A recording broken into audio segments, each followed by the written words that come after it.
Today we're diving into a really simple story, but one with a pretty deep message about luck, about responsibility, and how those two things are way more connected than you might think. This whole story, it really boils down to this one big question. Is luck just this random thing that happens to us, or is it something we actually build ourselves through our own focus, our energy, and our perspective? Let's see what this little tale has to say. Okay, so our story kicks off with a young boy named Pandy, his dying mother, and one last promise that is going to set the course for his entire life. So we meet Pandy, and his mother, as her final gift to him, gives him this doll. The rule is simple, but it's an absolute. You have to take care of it, and you can never, ever be apart from it. This doll just became his one constant responsibility in life. And you know what? For years, he does exactly that. He keeps his promise. He keeps the doll clean, makes it feel alive, always has it with him. And what happens? His life just takes off. His business explodes, money starts rolling in, and it really seems like success is just following him around. His dedication is paying off big time. But as Pandy's world got bigger and more successful, his point of view started to shrink. All that success began to change how he felt about that promise he made. So that doll, right? The one that was this cherished symbol of his mom's love, well, it starts to feel less like a gift and more like a ball and chain. That daily care wasn't a loving act anymore, it was a total chore. He started to feel trapped by this thing. And this is where Pandy's perception just gets completely warped. He looks at his friends, he sees them with partners, and he thinks, wow, they're sharing the load of life. Then it looks at his doll, and all he sees is a one-way street of work. He starts to truly believe that this promise is holding him back, that it's just a drain on his finances and his energy. And this thought, it becomes his new reality.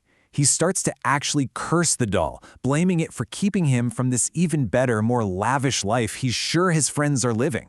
In his mind, the doll's the anchor, and it's just weighing him down. So what happens when you start to hate the very thing that brought you all your good fortune? Well, as you can probably guess, things are about to take a serious nosedive.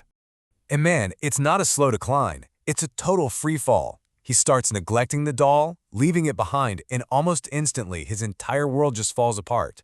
His friends act strange and pull away, his business tanks, even his health starts to fail.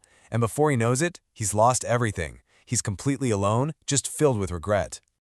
So, he hits rock bottom. He's totally alone, completely broken.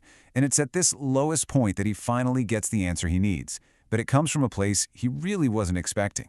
His mother appears to him in a dream, and she basically tells him, "You've got this all wrong." She explains that the doll wasn't meant to be a burden. It was an anchor, sure, but a stabilizing one. It was designed to take all his extra chaotic energy and channel it into something focused and productive. So here's the key, right?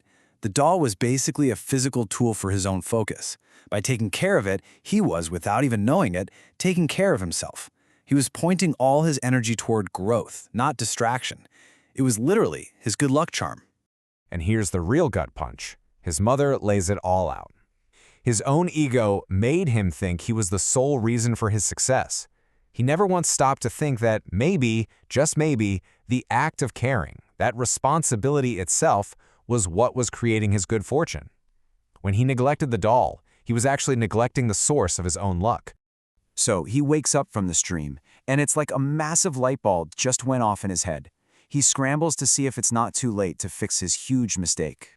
He races back to the old house where he just abandoned the doll. He's probably expecting to find it a dusty, forgotten mess, but it's spotless. A local maid tells him she started cleaning the place because she just felt this peaceful, lucky vibe from it. And get this, the day she started cleaning, her boss got a promotion, and so she got a raise. The good luck was literally radiating out of the house. And that's the moment. He's holding the doll again, and it all just comes crashing into focus. He finally gets it. His success wasn't in spite of the doll, it was because of it. That responsibility wasn't a roadblock, it was the entire road itself. Okay, so what can we pull from this little story? What does this parable about a man and a doll really tell us about our own lives and our own luck? Well, the takeaways here are huge. First, our thoughts create our reality. Pandy literally thought himself into failure. It shows that luck isn't some random wind, it's the result of where we point our energy. Second, we often don't see the selfless work that goes on behind the scenes, the daily grind that actually builds our success. And maybe most importantly, being grateful for our responsibilities, even the ones that feel like a pain, is the real secret to unlocking even more good things in life. And that really brings us to the final question, the one for you to think about. What's the good luck doll in your life?